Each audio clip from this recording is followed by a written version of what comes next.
Hello, this is a class on nanocomposites, and in this class we will try to look at issues associated with this area of nanocomposites. It is a very interesting area. Composites in general is itself a very interesting area. You have a wide range of composites that are possible, and composite materials by definition mean that you have more than one type of material which is being put together, and the end product which has this combination of more than one material present in it typically will have properties that you cannot otherwise individually get in any of these materials. So, there is some synergistic effect there, and so the sum is more than the the parts put together, and therefore, you are having a product that you would otherwise not be able to do or obtain that easily. There are many composites which are natural, then we have made many man-made composites and so on. In nanocomposites, the composite part of it is still the same, this idea that you are actually having two or more different materials which come together. But importantly, one part of it, usually some kind of a reinforcing material that is present there is in the nanoscale, maybe one, maybe more, which could be in the nanoscale. And this poses challenges. Of course, it is interesting because there is something in the nanoscale, but more than that, it poses certain challenges to what can be accomplished when you work with nanocomposites, and how you would go about trying to handle it.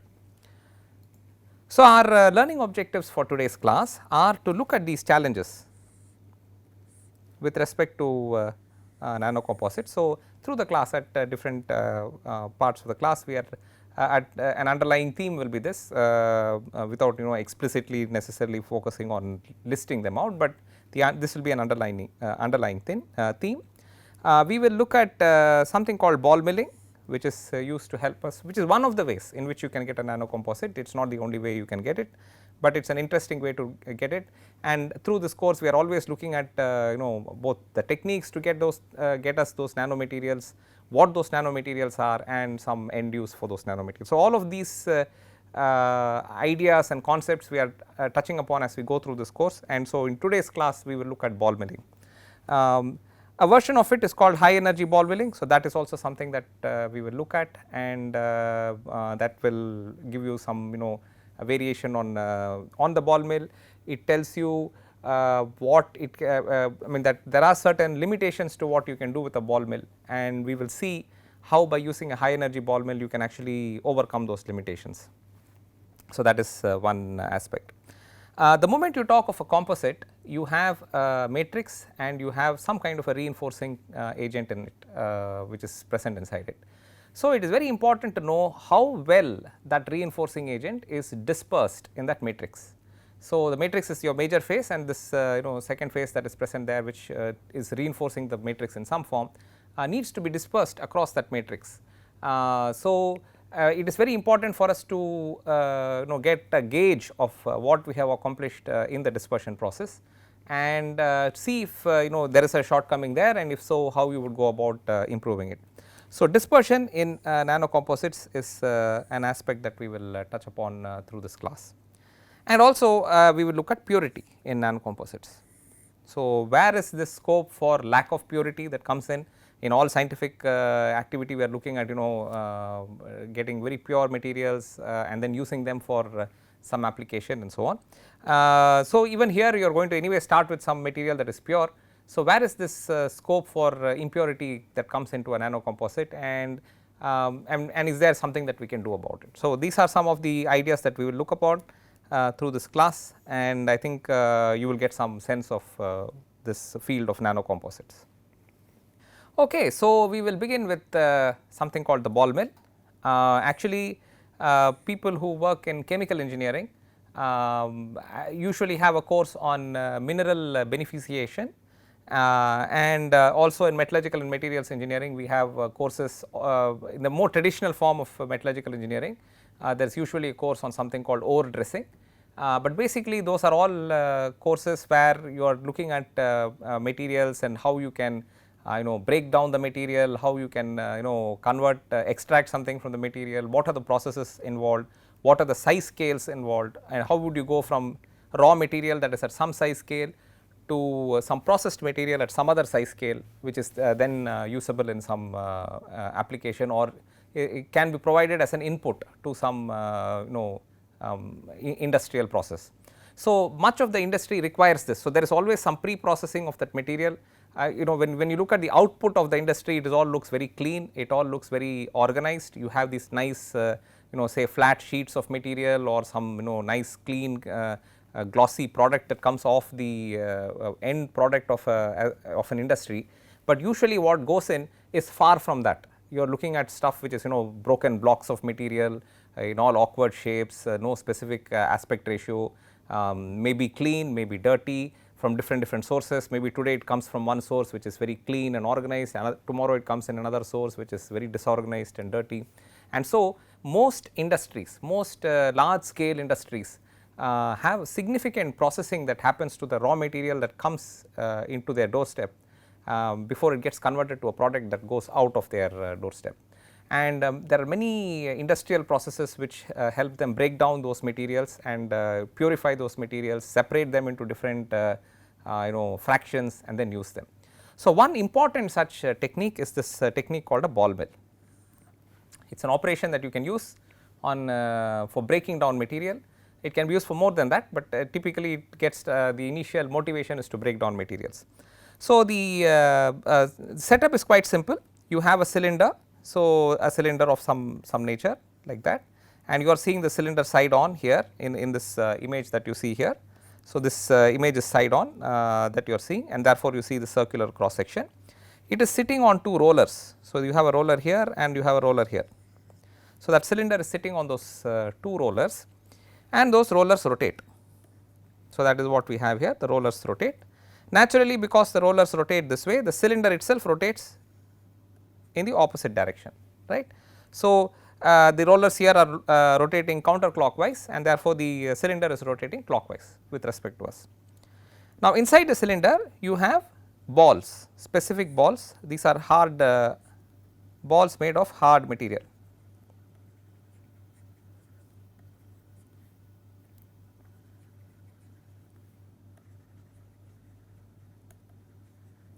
These are balls made of hard materials, and what happens is, as the cylinder rotates, you have material inside this. You also have some sample. This material that you see here is the sample. All the stuff that you see here is the sample.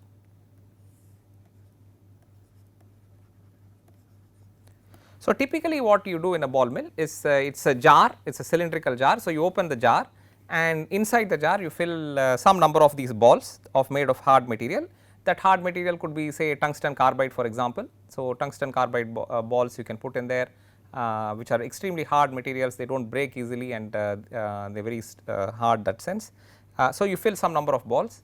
You also put in some amount of the sample that you are interested in breaking down. So, that sample will usually be in the form of some coarse particles, some coarse or coarse or lumpy or largish particles, large pieces or particles.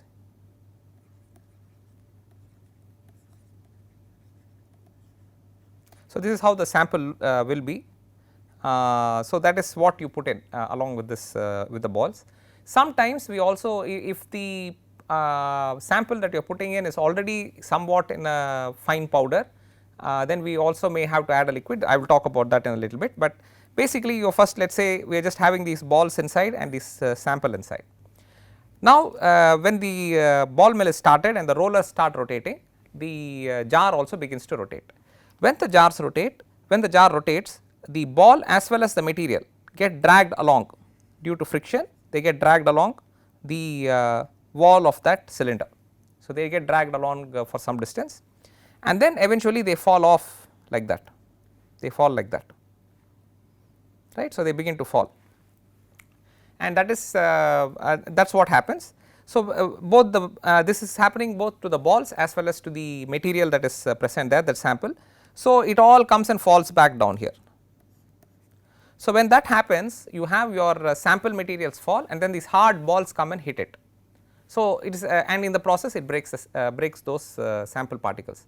So, in a sense it is sort of a continuous process of hammering. So, it is like you take this piece and you break it, hit it with a hammer, you break it, etc., but you are now doing a single place, you are repeatedly doing that activity. Here you have a more continuous process, and because it is balls, they all roll and they come and fall automatically, and they keep on breaking this material. So, what is basically happening is you are essentially using gravity to assist you in this hammering process. So, the ball goes up, and because of gravity it falls down.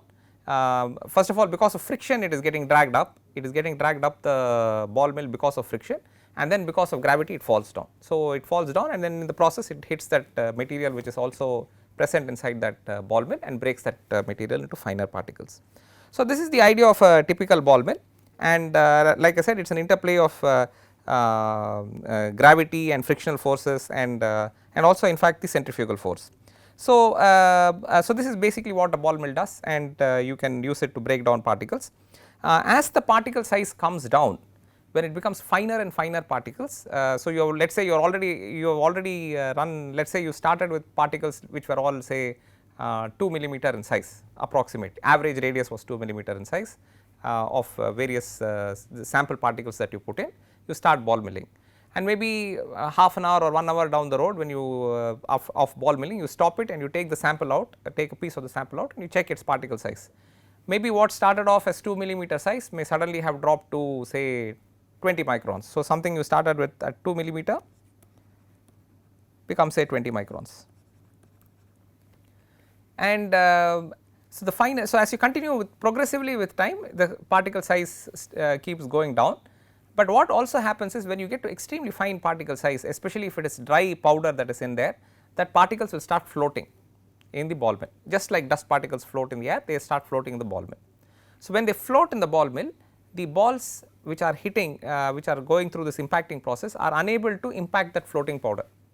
So, the effectiveness which, so even though the ball mill is running and these balls are just rolling up and hitting and hammering, they are not actually hammering the powder is just floating around, they are just hammering each other. So, there is the effectiveness, the efficiency with which they are able to break down the particles keeps coming down with time. So, in fact, what they do is once you find that the particles are becoming fine in size, or if your target is very extremely fine particles, then we also add a liquid in the system which acts like a medium which holds the particles down, and so they do not just keep floating in the air, and then you are more effectively able to hit those particles and therefore continue this breakdown process. So, this is a way in which you can start with large particles and come down to small particles. So, this is an important technique. Now, what are some limits here? So, we need to understand something here on what is the limit here. So, basically if you take the cylinder, if you switch on the rollers and make them rotate at extremely small RPM. So, let us say the rollers are operating at low RPM, and so the cylinder rotates that way. So, if the rollers roll in, at low RPM, then the balls that are present inside, they also just keep rolling. So, they roll up a little bit, they roll down, they roll up a little bit and then they roll down. So, this is basically all that they are doing. So, then the impact action is not there. Okay. So, then the breakdown of the particles is not happening. So, if you pick up the RPM a little bit more and you start increasing the speed with which of rotation, the rate at which these rollers are rotating, then what you will see is you will see these balls beginning to go up further. So, they will go up somewhere up here, and then from here they will begin to fall. So, from here when they fall, they will fall like this, they will not roll, they will fall like this. So, this is when the grinding action begins to happen.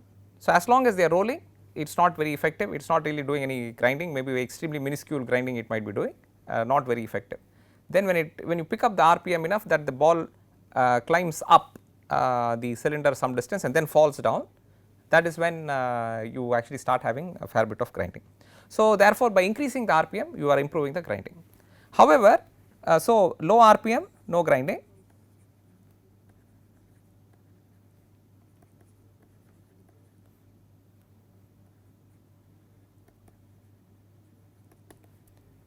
intermediate RPM,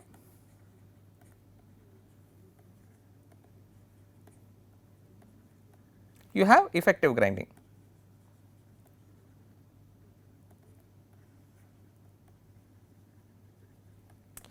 If you go to very high RPM, so the temptation will be to keep on increasing the RPM so that you can actually have more and more grinding. The ball will go even higher and hammer down, etc. If you go to very high RPM, if RPM is high, is above a value,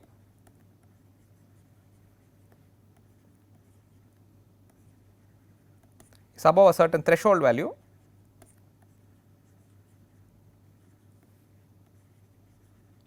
then we reach a very different situation.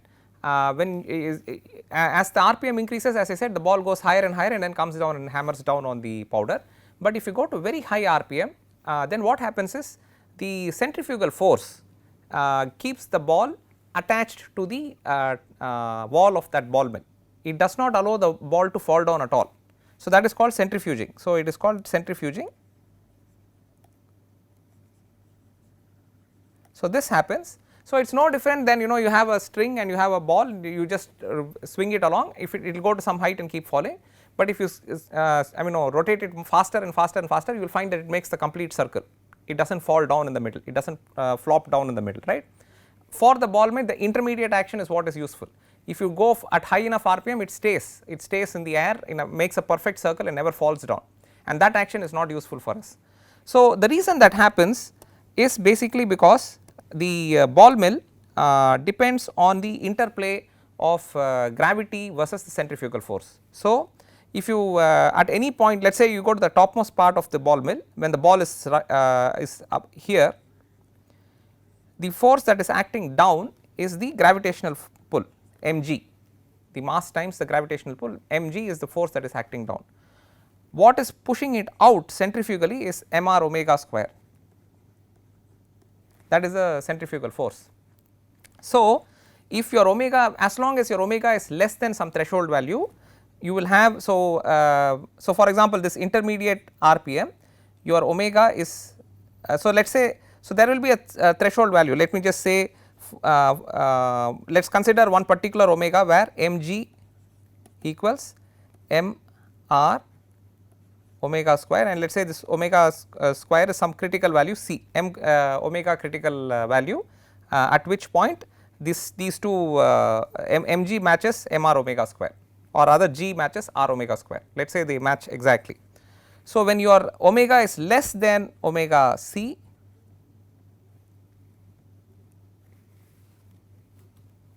when omega is less than omega c, then you have a situation that you will have this process happening. That means you do not centrifuge, before you reach the top of the cylinder, the ball falls down, and therefore it comes and impacts the powder. The moment you cross this value, which is omega greater than or equal to omega c, then at that point the centrifugal force is higher than the gravitational force. So, when you reach the top part of the ball mill, there is enough force still pushing the ball outward than there is pushing it inward, and therefore the ball does not come down and hit the powder, and therefore no grinding happens. So, therefore, the ball mill has that limit. The typical ball mill has this limit, and that limit essentially is because of the gravitational force. So, we have a certain gravity on earth. So, with this gravity, this is all we can do, because the gravity can only pull it down so much. So, if you go to higher RPM, you are not going to pull it down, right. So, you are limited to this, and within the scope of this you have to do the ball milling. Initially you do need some centrifugal some omega, because that is what is the causing the I mean, it is helping along with gravity. When it is below, it is helping along with gravity to give you the frictional force to drag the ball up, and then eventually it falls down. So, all these things are in interplay here, and there is a critical value of omega below which you have to stay for you to have this grinding.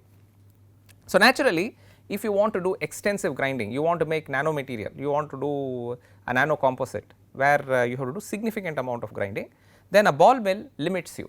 The ball mill, the way I have shown you here, limits you. There is only so much you can do with it, or you will have to keep grinding indefinitely for you to start going below a certain size scale, and that is not really a very time effective manner of going about things, and it has many other attendant issues. So, therefore, this is not sufficient for us. then people came up with some interesting ideas to actually overcome this limitation that let us say gravity imposes on us, and that is this idea of a planetary ball mill. So, in a planetary ball mill, as the name suggests, the you actually have more than one ball mill in fact here. So, right now here we have 1, 2 and 3 ball mills. So, 3 ball mills are here, you can have more also, these are all commercially available, you can purchase them, and there is a central wheel which is referred to as the sun wheel or the sun circle. So, this one is the sun kind of, so you can think of it as one orbit, it is an orbit that the, so this is like a sun wheel on which these planetary ball mills are seated. Okay. Now, one important difference between the planetary ball mill, there are a few differences, but one important difference between a planetary ball mill and what we just saw as the regular ball mill is that this is oriented such that the axis, the central axis here, the central axis is vertical. Okay. So, whereas previously the central axis was horizontal. So, this is kept vertical. So, the cylinders are sitting vertically, standing vertically, and then the whole sun wheel rotates. So, here for example, we have pointed out that the sun wheel is rotating like this. So, the ball mills are now held on this at this radius from the center, and the entire cylinder itself is now roaming around like this. So, a cylinder keeps roaming around in that direction. So, there are 3 cylinders here to balance the weight, and you can similarly have other cylinders, and you can put samples in all of them, and they are all rotating around like that. Okay. So, there is a certain RPM with which they are rotating, that sun wheel is rotating, and then each of the individual cylinders is also rotating, usually in a direction, typically in a direction that is opposite that of the sun wheel. So, the sun wheel rotates one way, the individual ball mills rotate the other way, and they have their own RPM. Okay. And in fact, usually you will have a higher RPM for those ball mills relative to the RPM of that sun wheel, and this situation actually frees us up from the force of gravity, because here essentially the force that is pushing the ball from here back is because of the centrifugal force of the sun from the sun wheel. Okay. So, due to the rotation of the centrifugal due to the rotation of the sun wheel, you are having a centrifugal force which is going from the center of that from this center here outwards. So, that is your force which is now substituting what gravity was previously doing, and therefore, since you can control the RPM of the sun wheel, you can control that. So, it is like having variable gravity, except that is not what we are having here, but it is similar to that in the context of the ball mill. And then within that context, therefore, you are changing the limits that you can actually access with respect to the RPM of the ball mill, of the individual ball mills, this 1, 2 and 3 ball mill, and therefore, you can change the energy with which the ball that comes at some location here falls back. So, the ball is going to fall back with an energy that you can control and can actually be much higher than what you will accomplish with a regular ball mill. So, the planetary ball mill is also actually because you can you enable the balls to hit or strike the material with much higher energy, it is also referred to as high energy ball milling. This kind of ball milling is also referred to as high energy ball milling.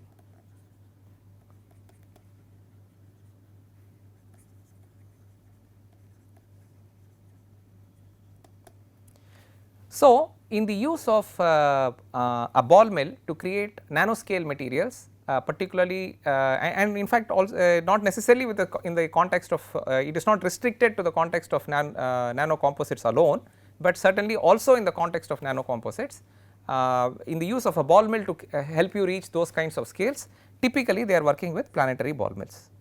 So, there are groups which specialize in this, they work with planetary ball mill, there are research groups which work with planetary ball mill, and they do typically break down materials, all sorts of different materials can be broken down to very fine particles and into the nanoscale, and then you can use that to carry out a wide range of studies. By definition here, you are actually breaking down a large scale material. So, this is a top down approach.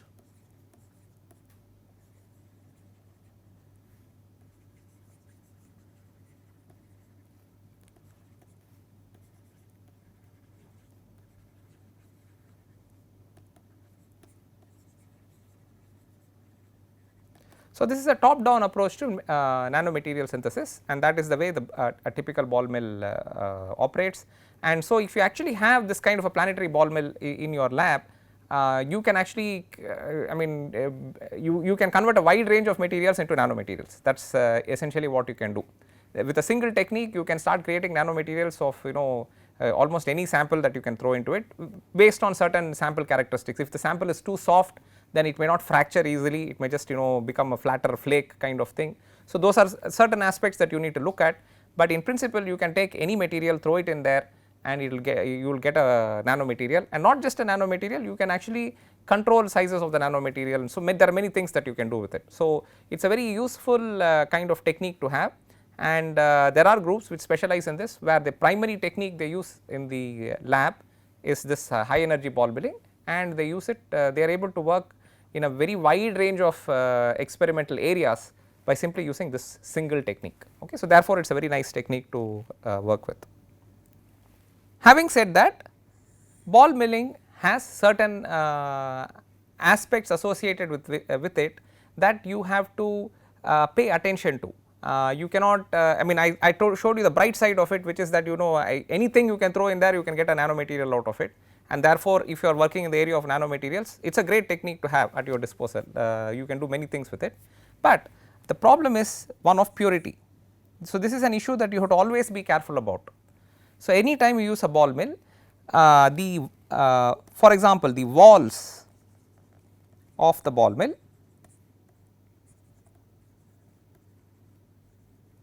can also break down,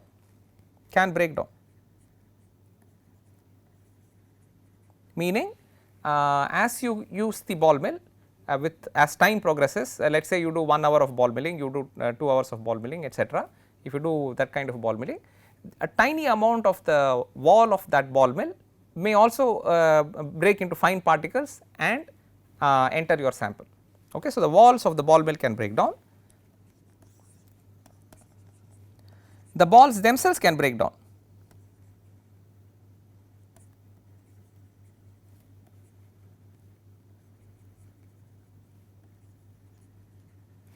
So, the balls themselves can break down, and this is always happening. So, it is not that it is not happening, it is actually a fairly accepted part of the ball milling process that at some rate the balls will break down.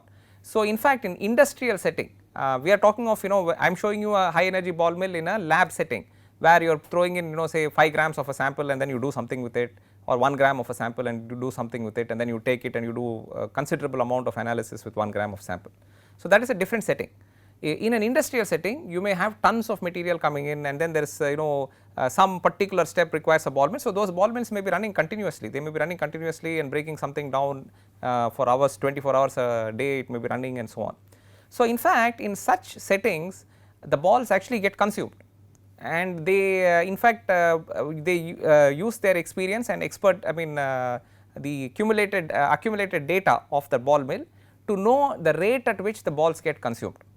So, what they actually do is they know that by the time if you continue ball milling using this ball mill, and then after 3 days if you inspect, many of the balls might have shrunken in size because they have also lost material, and then after about 1 week you may actually lose the balls completely. So, you may actually be just rotating material without any ball in it. So, what they actually do is they will set up a schedule. So, let us say every this is just an example in terms of numbers, let us say every 48 hours they will add 3 more balls or 4 more balls into the ball mill. So, that as the old balls get consumed, new balls are continuously being added into that system, and they will also look at some material compatibility, so that this material that is breaking down is not completely making your sample useless. Okay. So, your sample is of a certain material, and if this is an allied material which will assist the sample in some way in its final application, it helps. You may not always have that combination, but it helps. So, that is the kind of thought process that goes into operating a ball mill over any prolonged period of time. And therefore, if you go to the other extreme of it, where you are trying to synthesize high purity samples, extremely high purity samples, where you want to know what is that high purity sample doing in some particular end application. If purity is a very major concern for you, then ball mill does give you a challenge. It is prone to adding impurity, that is what it is. It is prone to adding impurity. Even there you may actually, if the balls are really hard,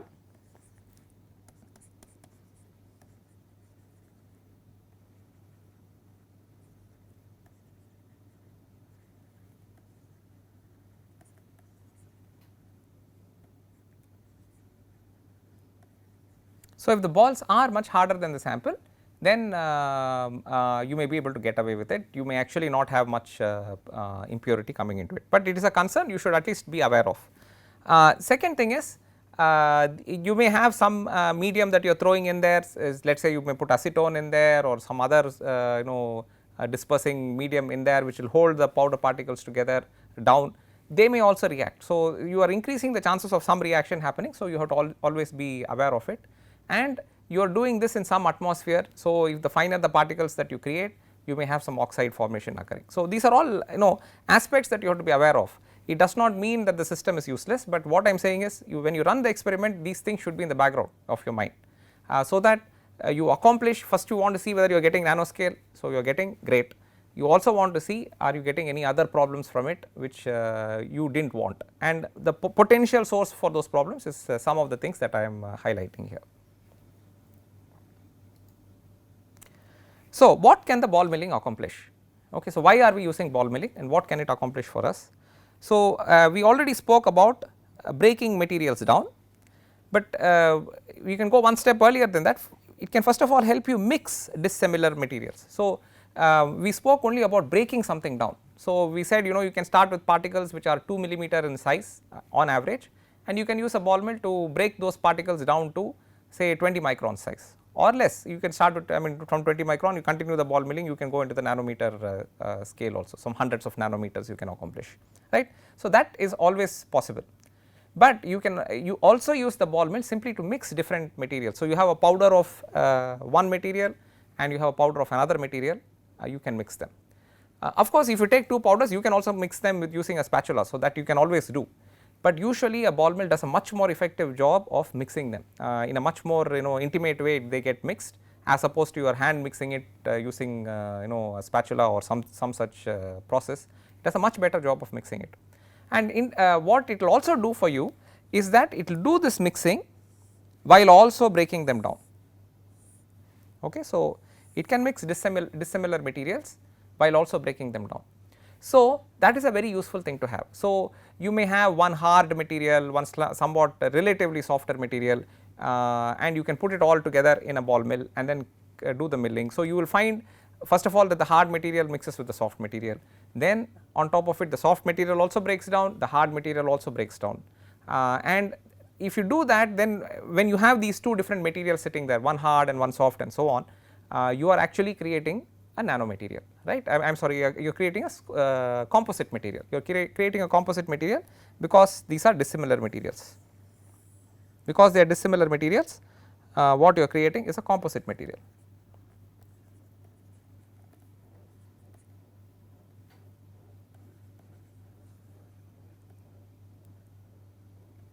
So, you are creating a composite material and on top of it you are breaking it down.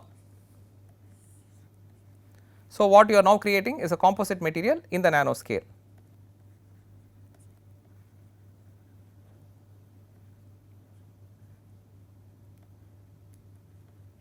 That is a nanocomposite.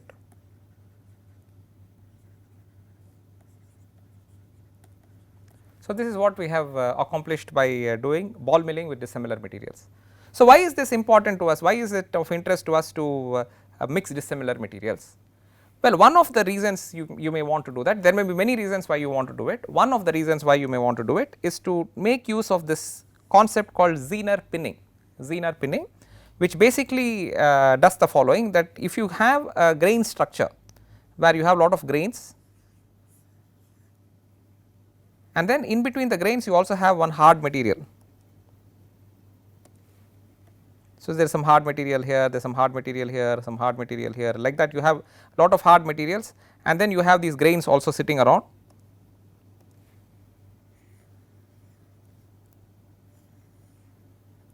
Then when you try to do plastic deformation, these hard materials pin those grains down. So, the grain is trying to change its shape because you have dislocations moving through it and so on. So, the grain is trying to change its shape because you are now trying to you have applied a stress on it, and that stress is more than its yield point. So, it is trying to change its shape, but these hard materials which are sitting on those grain boundaries pin those grain boundaries down, that is called Zener pinning. They hold the grain boundaries in position, they are not allowing the grain boundary to move forward because they are holding in place. So, the grain boundary now has to twist around it and go, and only then it is able to. So, essentially the grain boundary has to change shape before it can move forward, and that increases the amount of work that you can do to the material before it will change its shape. Essentially it makes the material harder and stronger. So, that is what it is doing. So, you can create a stronger material and a harder material by taking advantage of this concept called Zener pinning by simply introducing a second phase which is hard. And usually like in most other cases, the finer these materials these for the same weight fraction, let us say you put whatever, let us say you put 5-8% of this harder material into this soft material, the finer they are dispersed, and the finer they are and the more evenly dispersed they are, the more effective they are in holding those grains down and preventing them from moving. And therefore, this all these things of being able to mix them, mix the dissimilar materials and to break them down is all very effective in creating a composite material which is a nanocomposite and is very strong. So, it is a very a number of things you are accomplishing here by simply using a ball mill, a high energy ball mill, and a very appropriate choice of materials. So, how does ball milling data look as a function of time? First of all, what data are we interested in? Of course, whatever property you are investigating, you are going to look for that property. If you are looking for hardness, then you are going to check for hardness. You are looking for electrical conductivity, you may look for that measurement you may make. But one of the standard things that techniques that people use for following the progress of ball milling is XRD, which is X-ray diffraction.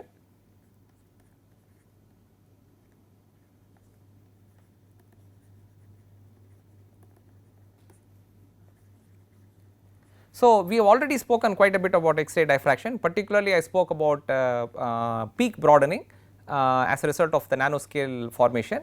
So, that background is there in one of the earlier classes, you can take a look at it. So, we are just simply going to use it here. Many groups which work with ball milling as the way in which they go about reducing the crystal sizes or grain sizes for accomplishing nanoscale materials. What they do is, in fact, they start the ball milling. So, a very standard part of their study is that they will start the ball milling, and ever so often, let us say every half an hour interval or 1 hour interval, they will take a small sample from of that powder from the ball mill, and they will do an X-ray diffraction scan on it, an XRD scan. So, a typical XRD scan has intensity on your y axis,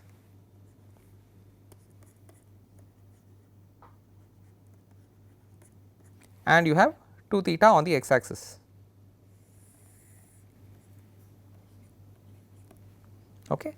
So, what they typically do is, as I said, they take the sample every 1 hour, let us say, and I will just say we have like 3 hours of data we have got as received, after 1 hour, after 2 hours. This is what we have, let us say that is the data that we have, and I will just draw some schematic of it, and then we will discuss what that might represent.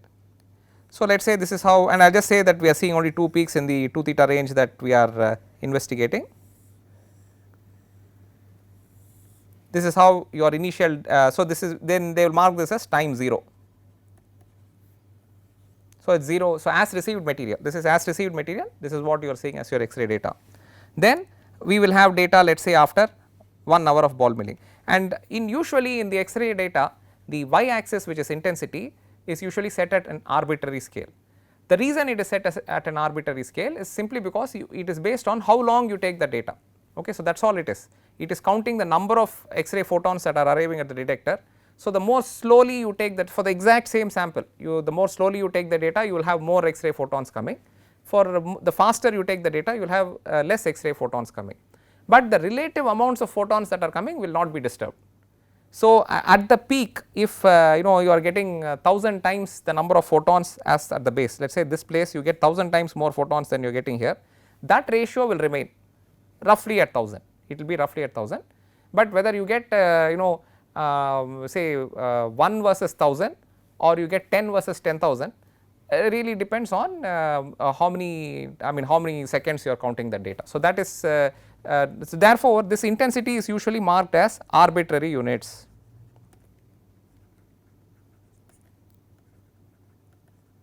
So, by that they usually mean that, you know, let us not worry too much about the exact value of the intensity, we are more worried about relative values of the intensity, that is essentially what they mean. Okay. So, let us say this is how the data looked when you did at time 0, and then the data maybe after 1 hour of ball milling looks something like this.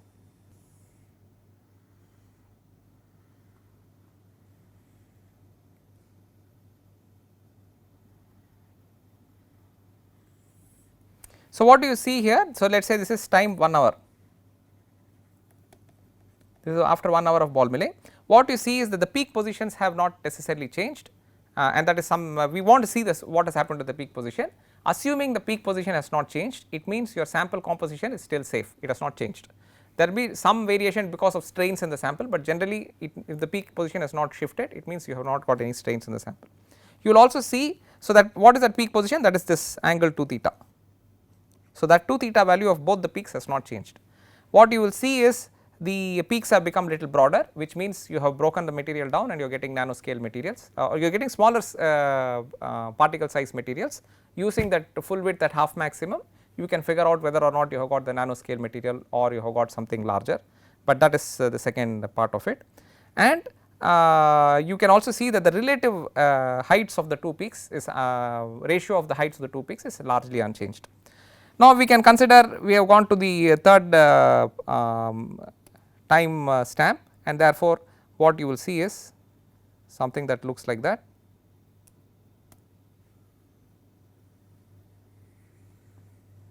I am exaggerating here, but this is just to give us an idea of what you can expect.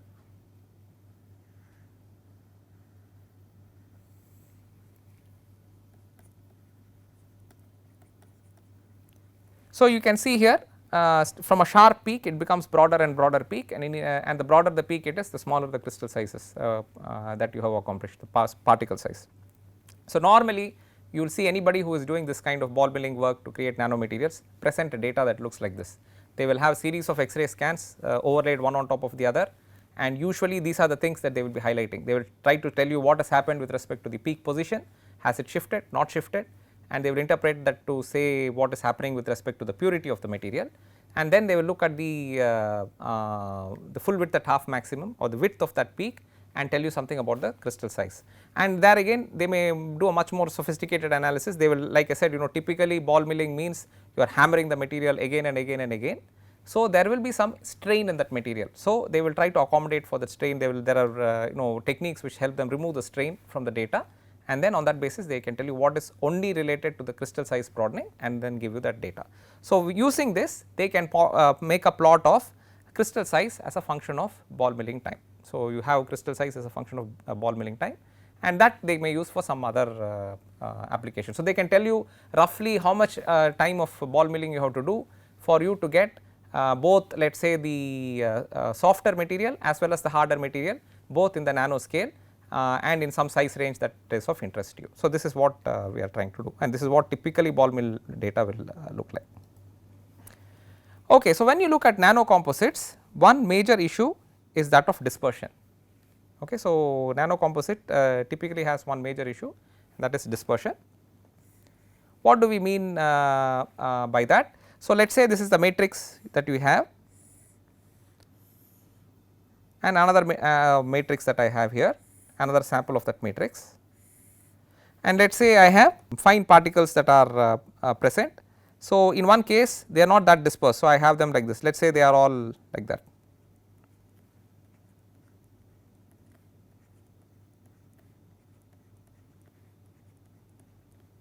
So, let us say they are small fibrous particles, for example say carbon nanotubes or something like that, then you may have like this.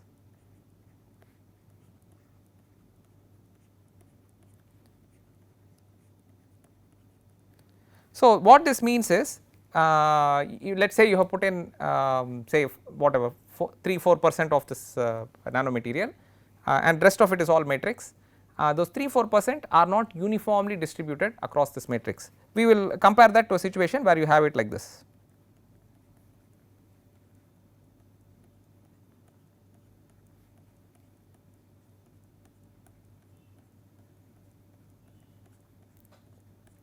So, you can see clearly the dispersion is very different between these two cases. The extent to which you have managed to disperse the nanoscale material in your matrix is dramatically different, and this is always a challenge whenever you are making a composite material where at least one of the phases is in the nanoscale, and even if both the phases are in the nanoscale, if you are doing it, you may have a situation where one of the phases tends to agglomerate more than the other's phase, and therefore you have to do something about dispersion. So, dispersion is a challenge that you typically have, and so one of the techniques that is always used is ultrasonication. So, ultrasonication is a standard technique by which we disperse various substances in each other, for example, and the main idea there is to use this ultrasonic frequency. So, it is basically a sound wave with frequency greater than 20 kilohertz. So, our hearing capacity is usually between 20 hertz and 20 kilohertz. This is the frequency range that human ear can hear. So, in fact, if you look at let us say you want to buy a high quality audio speaker, then this is the range of frequencies over which that speaker would have been tested. They would have actually done some test and they will even give you plots. If you are really serious about buying a speaker, you can go and look up those kind of data, audio speaker, if you are really interested in music and how it sounds, etc. This is the kind of information that many of the speaker manufacturers will provide about their speaker. This is only one of the things that you should look at when you are looking at the speaker, but this is an important aspect. So, this is and usually they will expect a flat performance across this entire frequency range, which is not colored by that speaker, but this is anyway the range that we use in our is the range that our ear can handle and can actually give us a signal that we are processing, that we have heard something. If you go to frequencies higher than that, that is called ultrasonic frequencies, and 20 kilohertz is the threshold. You can go to much higher frequencies also. So, what does ultrasound do? So, ultrasound is sending a set of pulses through that. So, let us say you have a liquid, you send it sends pulses through that liquid, and essentially those pulses are compressive pulse and an expansion pulse, compressive expansion, and that frequency with which it is sending is this 20 kilohertz frequency. So, now the material, let us say you have water, the water is being pulled apart and is being pushed together, pulled apart, pushed together, that is what is going on in that water. Generally when that happens, small bubbles are formed. So, small bubbles get formed because of this especially in this expansion mode, it forms a bubble. Now, those bubbles will during this repeated compression expansion, they actually start growing. They grow for some some small duration, they grow, and at some point they implode, because basically it is it is grown to some point and then this compressive force will make it implode, it will just implode down. At that point a lot of energy gets released.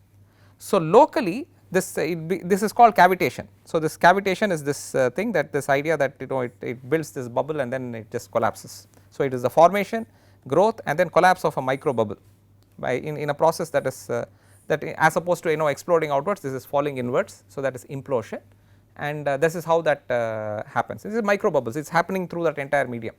So, especially a liquid, once you put a liquid, and this is what is happening in that liquid. So, this cavitation at that instant, because of this collapse, very locally, I mean you are looking at some extremely micro regions, very locally high temperatures and pressures are created. You are looking at few hundred bar of pressure and maybe even a few thousand degrees of centigrade of temperature. It is happening instantaneously, I mean at that instant you can see it. So, in fact if you do ultrasonication over a slightly prolonged period of time, you can feel that the sample becoming warm. So, that is essentially what is going to happen.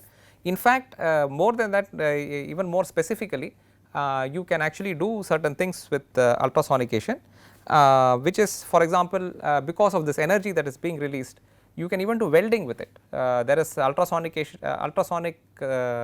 based welding processes which essentially do this. I mean very locally they are focusing that energy and enabling you to do the welding.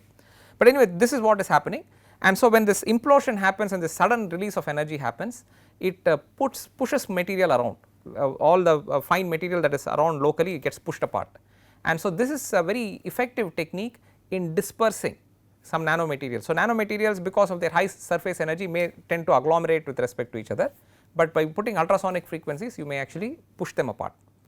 But again, a lot of studies have shown that you have to do this in some controlled manner or with some level of moderation. If you do it excessively, because this energy is getting released and you have this high temperature very locally formed, you may even actually end up doing welding. Locally you may end up doing welding, and so you may in fact instead of breaking the agglomeration, you may actually propagate the agglomeration in some sense. So, but generally this is a good way of dispersing nanomaterials. Usually if you have a matrix and you have this nanomaterial in it, you can do this and you can disperse it, and that helps you. So that is something that is useful. You actually also have this in two different varieties. You have something called the bath type. So in this you usually will have a big tub which we can fill with, say, water, and then in this you can keep a beaker, and in that beaker you can have your particles, whatever it is that you are trying to disperse, in some other liquid that maybe even the same liquid, but some other liquid also you can have inside the beaker, and usually that will have even the matrix material if necessary. That depends on what you are trying to do, and with this vibration going through it, you will have this dispersion of those particles happening. So this is the bath type. You also have probe type, which means it is just like a it's like a rod, the tip of it which has that vibration being released, and therefore in this you can actually have you can dip this in that beaker, and whatever liquid you have here. So if those are your particles and you have some liquid in which you are keeping it.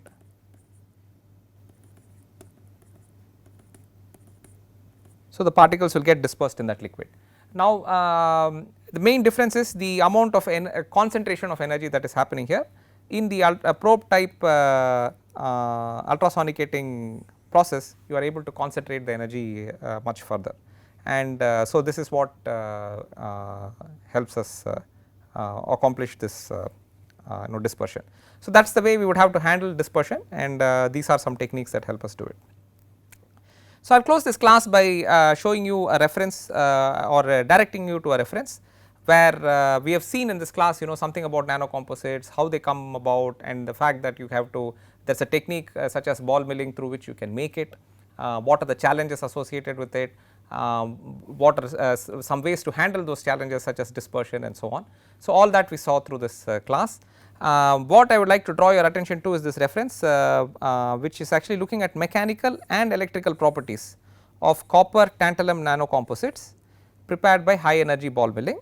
So they look at they are actually looking at some for example materials for electrical switches and so on, where you want good conductivity as well as you want good hardness, because the switch is going to keep being switched on and off, and therefore you do not want it to wear easily. And they have done a very systematic work in terms of bringing showing how they are improving one property while not losing the other property, and nice ways of presenting the data, etc. are there. So if when you get a chance, take a look at it. It is a paper which very nicely showcases how you create a nanocomposite and what benefits you can get from it. So we will close with this summary. Nanocomposites typically have one or more phases in the nanoscale.